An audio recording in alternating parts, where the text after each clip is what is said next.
Hi, this is Patty Contenta with Ask an Expert, answering your love and sensuality questions. I feel like I'm in a sexual rut. My husband and I have regular sex, but it doesn't excite me like it once did. It's always satisfying, but I feel like we're missing some of that chemistry we once had. Any ideas on how to get it back? We can all be in a moment where we have some stale moments actually in our lives, and sex can be one of those things. And I do believe that when you're in a marriage, this seems like a simple thing, but creating a regular date night, even if it's once a month, is really important. But not just any regular date night. So I really think it's a moment for you to really turn up the volume on flirting and foreplay. I mean, really turning it up. So we're going to use the whole dinner table situation as a way to turn up the volume. So, for example, when you are sitting at the dinner table, instead of just doing your usual thing when you get the menu and you just kind of look at it and you order, this is what I would do.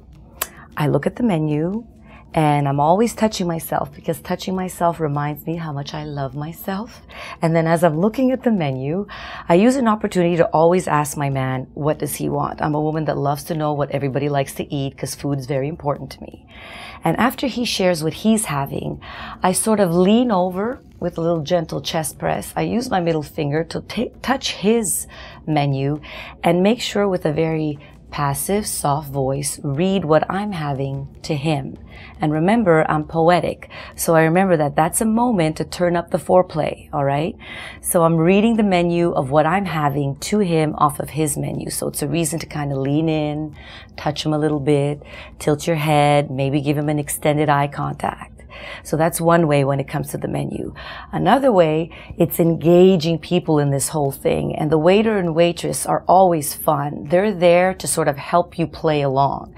So if I don't know what I want to order, I ask them, tell me what's the most delicious thing on the menu. I can't decide between this and this, and I really need your help. And I'm going in there this way, and every time he starts describing what's better or what's good, I'll give a touch and sort of get excited about, I think I want to have that. Just to get him involved in what's going on with the food that we're about to have. So that's the whole food and menu thing.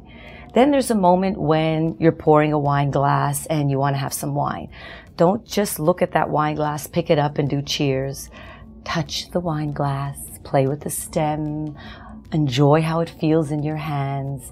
It seems very obvious, but it's so playful and so fun. I've done this with even guys that know what I do, and they still smile every time I do it because they know where I'm going with it. And I think that's great.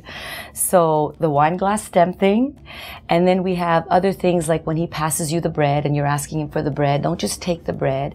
Take a moment to touch his wrist, give him a gentle squeeze, look at him again, extended eye contact, then take the bread and joyfully receive it from him with a thank you. So these are simple little moments, and I think you know where I'm going with this, where you can start adding a little bit of zip into dinner.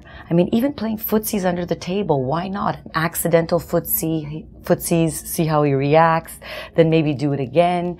These are all the things that we see in movies, but we tend to sometimes shy away from because we think, is it really important?